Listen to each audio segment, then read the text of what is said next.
Nearly 8 years after a shooting at Umpqua Community College left 9 people dead, and Oregon City is still trying to heal. Subscribe my channel for more highlights news. Driving into Roseburg feels like entering a postcard. The small city, tucked in the mountains of southwestern Oregon, sits inside the Umpqua Valley, where magnificent peaks tower over luscious pine forests and a maze of streams and waterfalls. The main road winds alongside the Umpqua River, which stretches 111 miles and zigzags through downtown Roseburg. Byways lead to hidden fishing holes and cliffs, off which teens carelessly dive on blistering summer afternoons.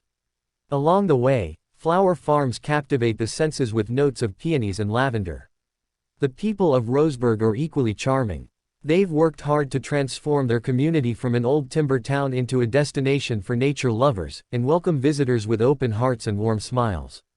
If it weren't for the hidden, perhaps even silenced, trauma that lies just beneath the surface, Roseburg would be idyllic.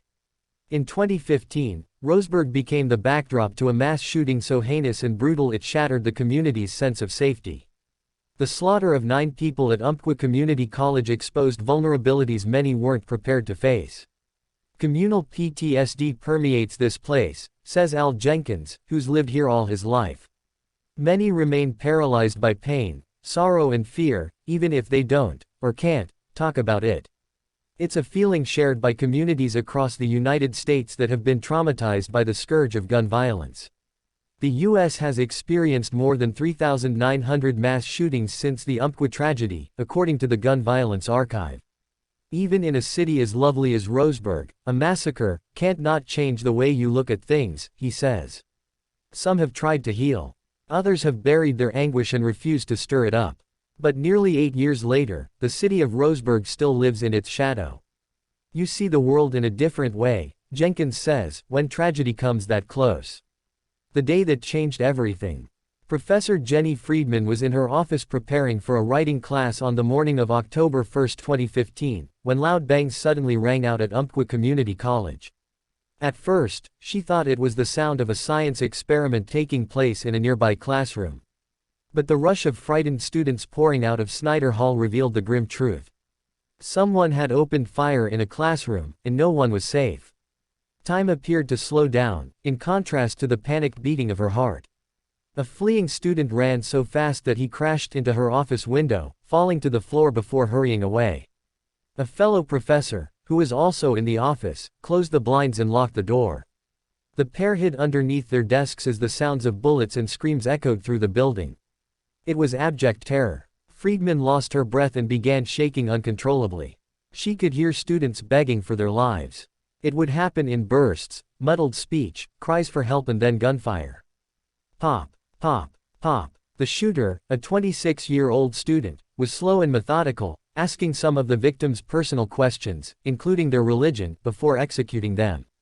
A classmate, whom the killer dubbed the lucky one, was spared to witness the carnage and deliver an envelope to police. It contained his writings, which detailed his frustrations in life. After engaging officers in a brief shootout, the killer turned the gun on himself and died by suicide. By the end of the rampage, a professor and 8 students were dead.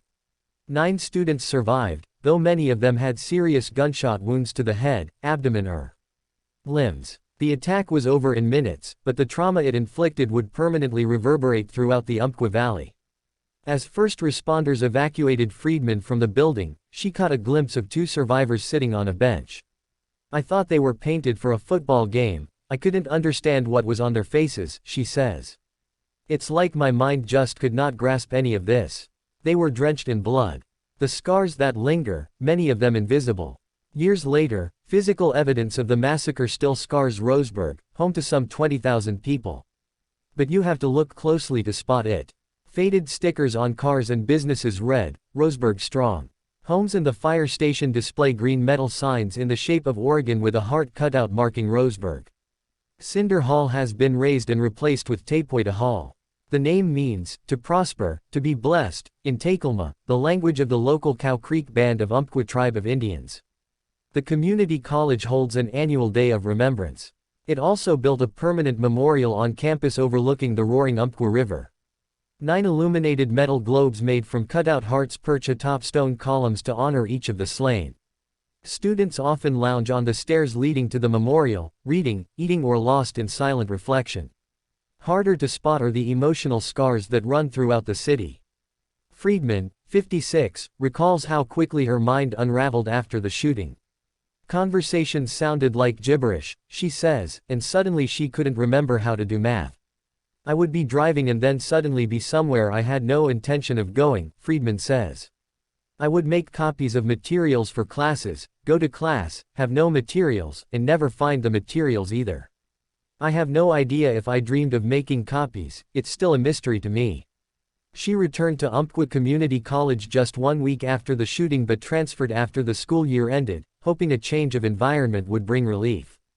Things only got worse. Days at work were spent crying and fighting a terrible urge to hide under her desk, Friedman says.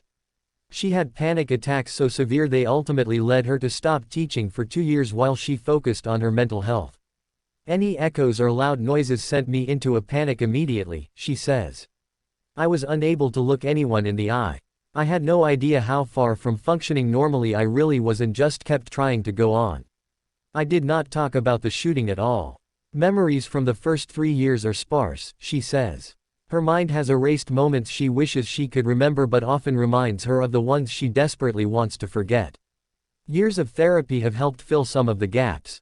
But like the darkest, whirling undercurrents of the Umpqua River, her trauma runs deep. I thought that I had early onset dementia and spent time planning who would be the guardian for my son, Friedman says. I'm missing almost 3 years of my life, my memory is still coming back in bits and pieces. The void that death leaves behind. Inside Janet Perkins' home, grief clings to the ceiling like a heavy fog, floating room to room, seeping through the crevices. Among the students gunned down at Umpqua Community College was her son, Quinn Glenn Cooper, a tall freshman with a bright smile and a penchant for silly jokes. At just 18, Quinn seemed to have his whole adult life ahead of him. He enjoyed video games, cosplaying anime characters, mixed martial arts and ballroom dancing. I made it through so much in life that I couldn't believe I could survive, Perkins, now 55, says. But when Quinn was killed, I felt that was it.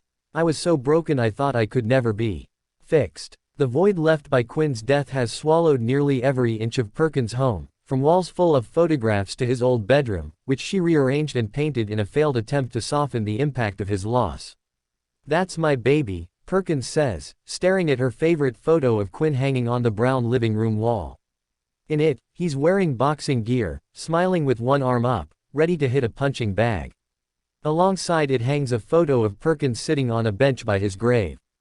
Down the hall, her elder son, Cody Glenn Perkins, has transformed a mahogany dresser in his bedroom into a shrine for Quinn. It's covered in photos and other cherished memories.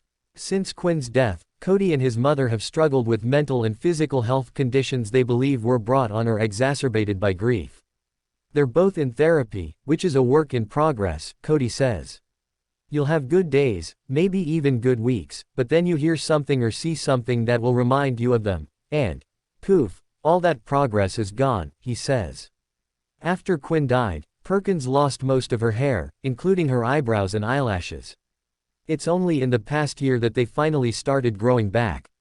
My body has really deteriorated since we lost Quinn, and I've learned a lot about what grief can do to you, not just mentally but physically, she says, pointing to her walker. It was like our bodies were carrying so much, too much, and they just couldn't take any more. If Quinn were alive today, he'd probably be somewhere in Germany, his older brother says. Cody closes his eyes and smiles as tears streak down his cheeks.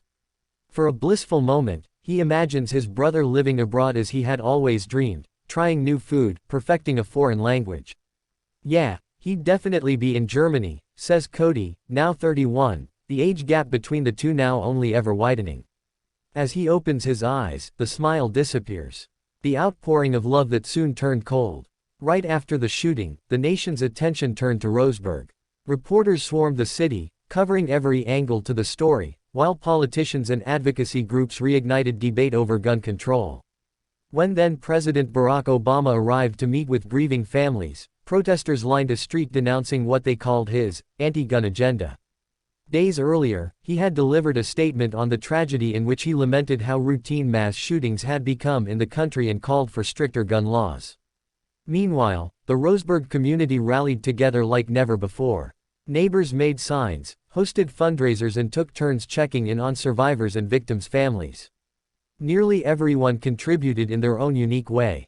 James Walls, owner of Jackson Street Tattoo, cleared his schedule for an entire day and spent it giving locals $50 tattoos, either an outline of the state or Roseburg Strong, with all the money going to help victims. About 12 hours of non-stop work and nearly 100 tattoos later, Walls and his team raised $13,000 from tattoos and additional donations. "That's what this town is," he says, standing arms crossed in front of his shop in downtown Roseburg all these years later. "That's why I want to be here." The love and support of neighbors helped sustain Perkins and Cody at the darkest moment of their lives, especially when community leaders fell short, Cody says. "My friend owned a hair salon, and I'd go to get my hair done, and I'd cry, I'd laugh, I'd sob, I'd joke," Perkins says. "It was a safe space for me, where I wasn't judged or looked at funny. People cried with us." But as time passed, the city seemed to move on, leaving those most directly impacted by the shooting to grieve and process what had happened on their own. Perkins recalls the day a local coffee shop took down the "Roseburg Strong" sign that hung in its window for years. When Perkins asked why, an employee told her a customer had complained, "It was too depressing. It felt like there wasn't space for our sadness anymore, like everyone just wanted to forget it happened," Perkins says. Even city officials began talking less and less about the tragedy. They honored the dead but did not provide long-term resources to help community members heal from the trauma, she says. Roseburg's mayor, city council and police chief did not respond to repeated requests from CNN for comment. Suzanne Hurt, a communications specialist for the city, declined to comment, citing concerns that doing so could reopen old wounds. She also rebuffed attempts to speak with firefighters, telling CNN those who did would be fired. Similarly, multiple calls and emails to the Douglas County Sheriff's Office, Board of Commissioners, Public Affairs Office and local Public Safety Coordinating Council went unanswered. An Umpqua Community College spokesperson also declined to comment. By staying silent, the city may keep its distance from the agony of the shooting, and the fear and loss churned up by its wake. But they also do residents a great disservice, says Lance Colley, Roseburg's city manager at the time of the shooting. "You can't ignore what happened, especially when people are still dealing with the aftermath years later," he says. Colley, who now works for community wellness group Thrive Umpqua, believes the shooting left the Roseburg community with permanent damage, and that officials' lack of long-term support may have made matters worse. "We have to acknowledge the trauma and accept that for people who responded, people who were on campus, people who saw what that did to us, it will never go away, not now or in 7 years," he says. The city that learned to live around the pain. Roseburg is not a sad place. Moments of joy and kindness are abundant. On a quiet July evening at the Safeway grocery store, a cashier embraces a customer in a warm hug. An hour earlier at the local McMenamins, two families seated at tables on opposite sides of the restaurant decide to join each other. In the middle of Stewart Park, live music reverberates throughout the field as friends and strangers find each other's hands and dance as one. Nearly 8 years earlier, shocked and heartbroken neighbors gathered on the same field for a candlelight vigil. It feels like everyone here is family, and families don't abandon each other when tragedy strikes. But even among kin, words unspoken, feelings left unexpressed can fester and transform into great pain. "That's what happened here," says Jenkins, the lifelong Roseburg resident. The retired therapist treated community members after the shooting. Some, like Friedman, Perkins and Cody, got regular mental health care. But others suppressed their feelings, self-medicated with drugs or alcohol, or just left. While sifting through a collection of newspaper and magazine articles about his work piled on the kitchen table, Jenkins pauses to reflect on the case of a community member whose inconsolable grief led to suicide. "It's heartbreaking," he says. Citing his own experience working with survivors and victims' families, Jenkins, 60, believes Roseburg is experiencing a mental health crisis. Many folks, including former Umpqua Community College staff and students, can no longer work or function in the community due to their insufferable anguish, he says. Even worse, they suffer in silence.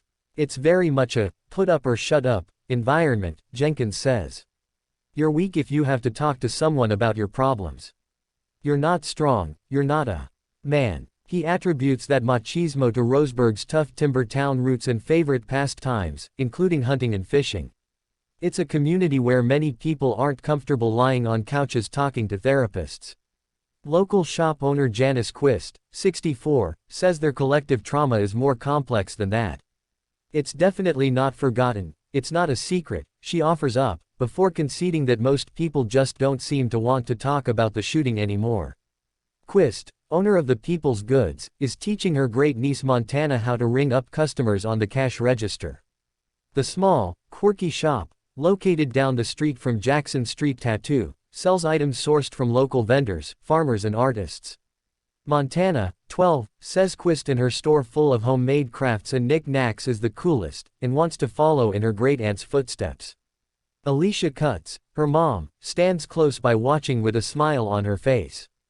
But when the conversation turns to the aftermath of the shooting and how community members dealt with their pain, Cutts, 45, strikes a somber tone.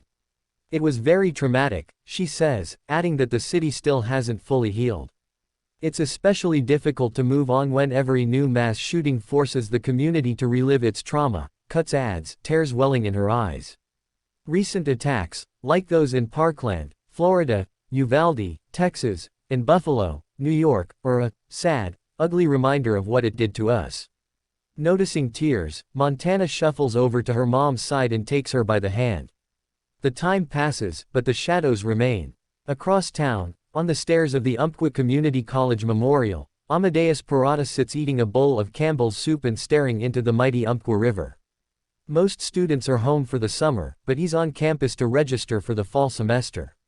As a freshman, he wasn't anywhere near campus at the time of the shooting. In fact, he was attending a high school in Florida. Still, he can't help but be curious about it. The few times he's asked faculty members about their experience, they didn't say much. It's obviously an uncomfortable topic, he says. For the most part, Perrotta, 25, says he feels safe on campus. But it's difficult to ignore that something horrible happened here. Every now and then I'll walk past that building and it hits me. 9 people died right here, he says, pointing to the recently constructed Tapway Hall. It's a weird feeling you can't ignore. Perrotta leans in, raising his voice to ensure he's heard over the sound of the river and strong winds blowing branches overhead. He comments on how there's not a single person in sight. Moments later, the sun breaks through the canopy of trees and illuminates the memorial, casting 9 large shadows on the ground. Suicide and Crisis Lifeline. Call or text 988. The Lifeline provides 24/7, free and confidential support for people in distress, prevention and crisis resources for you and your loved ones, and best practices for professionals in the United States. En español. Línea de Prevención del Suicidio y Crisis. 1-888-628-9454.